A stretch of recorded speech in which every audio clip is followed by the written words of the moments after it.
Init. Ay, siyas ko. Hello mga kasilip. Andito ko ngayon sa San Simon, Pampanga. Yung ginagawa namin substation. So, nandito kami, nagsusurvey. So, iyan ko lang ng konti. Ituro lang namin sa inyo kung paano nile-layout yung mga elevations nito, or kung nakagamit na kayo ng mga special features ng mga total station. So like for example yung REM, yung tinatawag na remote elevation measurement.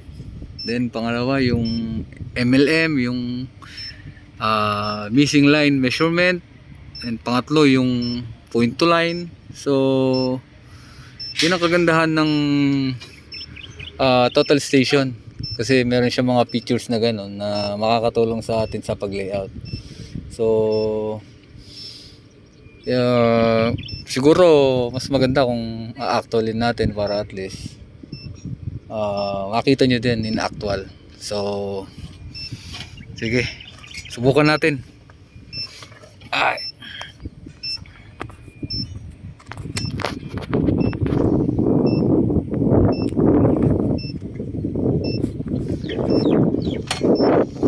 so ito, so sisilipin muna natin yung pinaka reference point natin. So ang una natin gagawin is yung MLM, yung missing line measurement na tinatawag. So meron tayong isang reference point na sisilipin natin para at least makita natin kung gaano siya kataas magsimula dito sa kinatatayuan natin. So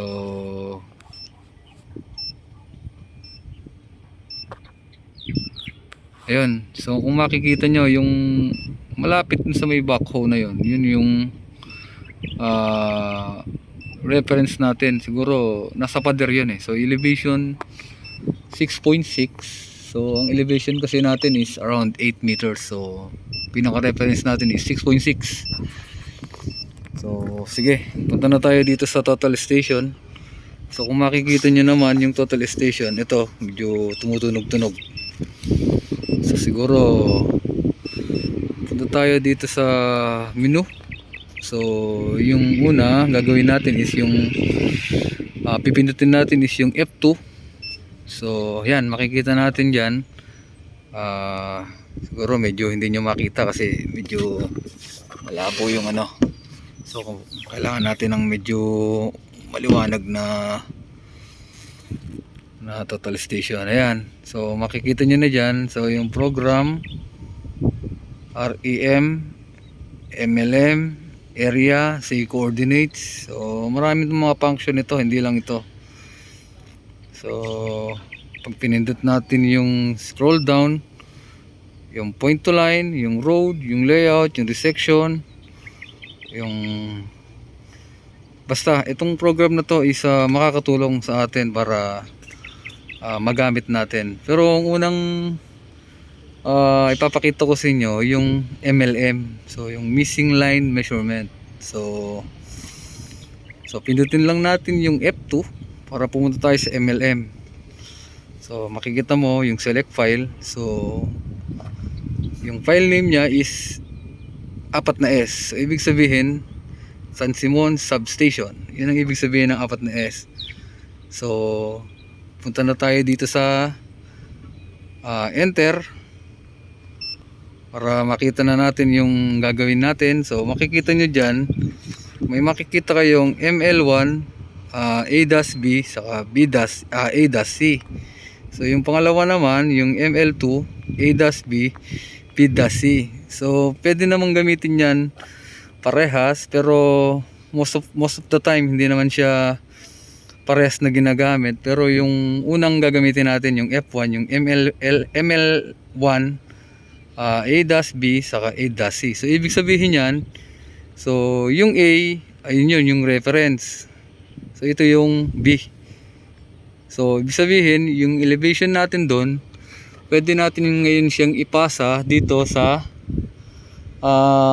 reference nating pangalawa, kahit saan dito. So I think yan, makikita nyo yung area natin, napakalaki. So yan, pwede natin siyang ipasa sa mga pilote or sa mga kung saan man pwede nating ilagay. So pwede yun, pwede natin siyang ilipat.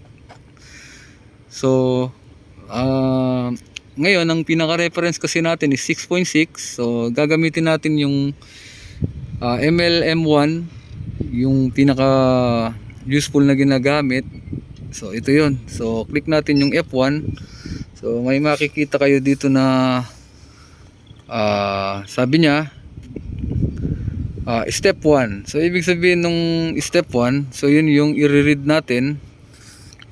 I-read natin siya magsimula dun sa may reference. So yun ang pinaka gagawin natin ngayon, kasi kailangan natin silipin yung 6.6 elevation na yun para maipasa natin kahit saan. So silipin natin kung medyo tumatama na siya. So ayan, so medyo malabo lang kasi dahil ano siya, pero ang pinaka talagang ano niya dyan is para makita din natin kung, pero hindi natin siya makita. Silipin na lang natin kung, pero ito naka-establish na siya dun sa elevation 6.6. so gagawin lang natin is i-measure lang natin. So measure, so click measure. So magbibigay siya ng horizontal distance na 112.389. so ibig sabihin lang yan is itong kinatatayuan natin hanggang dun sa may reference natin is 112.39.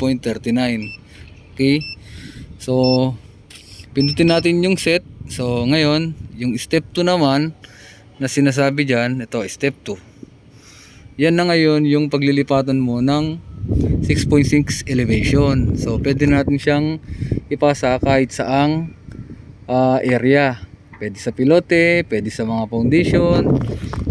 So ang mangyayari ngayon nun is magbibigay siya ng elevation. So ibig sabihin kahit hindi tayo gumamit ng prismless, hindi tayo gumamit ng prism, kahit prismless lang, pwede natin siyang ipasa yung elevation 6.6 natin. So ang gawin natin, ipasa natin dun sa pilote. So ayan yung pilote, makikita niyo yung pilote na to, yun yung maliit. So doon natin siya ipapasa, doon natin siya ilalagay yung elevation 6.6. so ibig sabihin nun, shot lang natin yung pinaka ano ng pilote para doon natin siya ilagay. So ito ina-align natin. So ayan, ngayon ang mangyayari ngayon yan is kailangan nating pinutin yung measure. So ayan, makikita nyo measure. So pag mineasure mo yan, pag click mo yung measure, so magbibigay siya ng horizontal distance magsimula sa kinatatayuan natin hanggang dun sa pilote. So 45.58 meters. So ngayon, ang gagawin natin ngayon is isa-set natin siya. So ayan. So ayan na yung pinaka makikita natin dun sa total station natin. So ibig sabihin, difference in horizontal distance is 156.29. The difference in vertical distance is 4.491. Difference of slope distance is 156.292. So ibig sabihin lang yan, ang kailangan lang talaga natin dyan is yung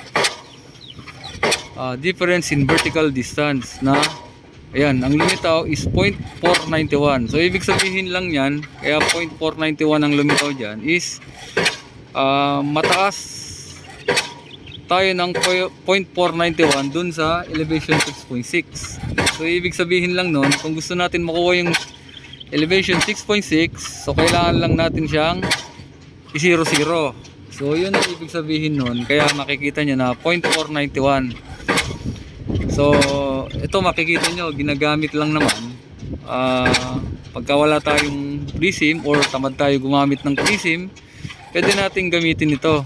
Pero siyempre kanya-kanya naman tayong paggamit sa mga instrumento natin. Pwede naman tayong gumamit ng automatic level, pero ang kagandahan lang kasi nito, pagka hindi mo na kasi ma-sight dun sa automatic level natin, so medyo nahihirapan na tayong magbasa ng mga number. Hindi katulad dito na kahit malayuan, mababasa ng instrumento natin dahil kasi medyo maganda yung total station. So yun ang kagandahan nito. So, kaya makikita nyo 0.491. So ibig sabihin lang yan, mas mataas tayo ng 0.491 dun sa elevation 6.6 natin. So para makuha natin yung elevation 6.6, maipasa natin sa pilote na yan, ang gagawin lang natin is iset natin yung DVD dun sa 0. So ang gagawin lang natin yan is ibababa natin yung ito, ibababa lang natin yung vertical angle nya. So ibig sabihin, gusto mo yan pababa, so gusto nyo, screw nyo, so yun, ayan, makikita natin yan 0.4. So ibig sabihin ng 0.4 medyo malaki pa, di ba? So yan, so i-measure lang natin yan ulit. Yan, magre-read ulit siya. So makikita nyo ulit, magbabago yung HD nya. So pinutin ulit natin yung set. So set, so ibig niya sabihin, ayan, bumaba na siya. Makikita nyo 0.237 na lang. So ibig sabihin yan, nagpapababa pa siya ng 0.2 para makuha natin yung 0.0. So ang gagawin lang natin yan is i-adjust ulit natin, baba ulit natin yung vertical angle. So ngayon binaba natin, so next ulit natin, then measure ulit. So makikita nyo ngayon kung ano yung lalabas ngayon dyan. So I think siguro ayan, makikita nyo na dyan na ayun, nakita nyo nag negative 0.670 naman. So ibig sabihin mas mababa na tayo ng 0.670. So napasobra ng galaw. So ang gagawin ulit natin yan is i-ice lang natin, gawin nating 0.0. So positive 0.0. So adjust ulit natin, itaas lang natin ng konti. Ayan. So hanggang sa makuha natin yung 0.0. So yun lang naman ang pinaka way natin. Pero actually mas madaling gamitin ito kumpara sa matic level kasi hindi mo na siya gagamitan ng mga backside elevation. So yun, 0.785. So hanggang sa ma-0.0 lang natin ito. So ang gagawin lang natin dyan is angat ulit natin. Makikita natin, angat ulit natin siya. Angat ulit natin ng ayan. So next ulit natin. So measure ulit. Ay, may measure mo ulit. So yun na, makikita mo yung set. So yun, so ibig sabihin konti na lang. So G's na lang, nagpapababa lang ng G's. So adjust lang natin ng konti itong vertical angle nya, ibaba natin, then click next, then i-measure natin, and pinulit yung set.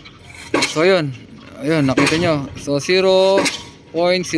So ibig sabihin mababa ulit siya ng 5. So 5 cm dito sa kinatatayuan natin or dun sa pinaka reference natin na 6.6. So ang gagawin natin ulit nyan is angat lang natin siya ng konti para at least ma-measure ulit natin siya para mag 0.0.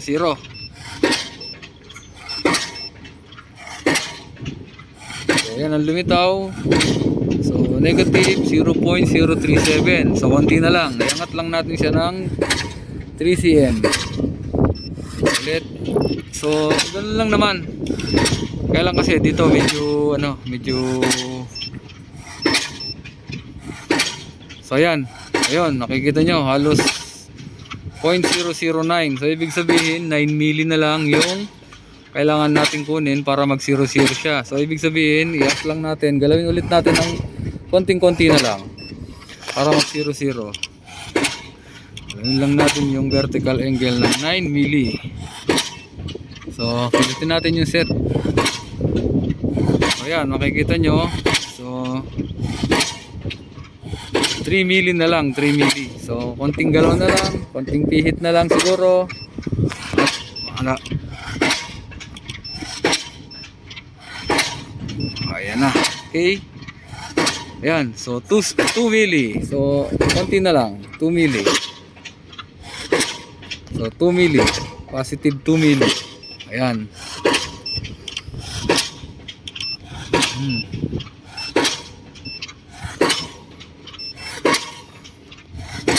So ayan na guys, nag 0-0 na siya. So ibig lang sabihin yan, kapantay na natin yung elevation 6.6. Okay. So kung makikita ngayon natin, diba, yun na yung pinaka elevation ng 6.6. So ang advantage lang nito is kung malayuan na at hindi na kayang makita ng automatic level, so ito na yung gamitin mo. So 0.000. So ibig sabihin niya is yung 6.6 natin, yan na ang elevation niya. Kung sabihin pantay na siya, so ngayon ipipix mo na lang yan dun sa pilote mo, mamarkahan mo na lang, silipin mo, tas mamarkahan mo na lang. So yun na ang magiging reference elevation mo ngayon. Okay, yun lang yung ibig sabihin ng missing line measurement or yung MLM. So makikita nyo yung trabaho namin, napakainit. So nagbabaon kami ng pilote. Ayan. So kita nyo po, napakalaki ng area namin. So halos wala pa kami nagagawa. So yun lang siguro. At maraming salamat.